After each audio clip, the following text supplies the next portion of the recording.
Hindi pala sapat na nasa tabi mo lang ako kapag meron kang kailangan o kung nais mo ng makakasama. Hindi pala sapat na handa akong maging panyo mo sa tuwing umiiyak ka dahil sa bigat ng iyong problema. Hindi pala sapat ang mahigpit kong yakap para maiparamdam lang sa'yo na kahit anong mangyari, andito lang ako.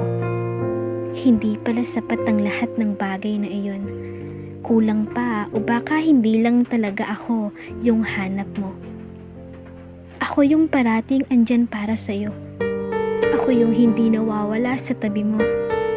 Kaya hindi ko maintindihan kung bakit hindi ako. Kung bakit hindi ako naging sapat para piliin mo.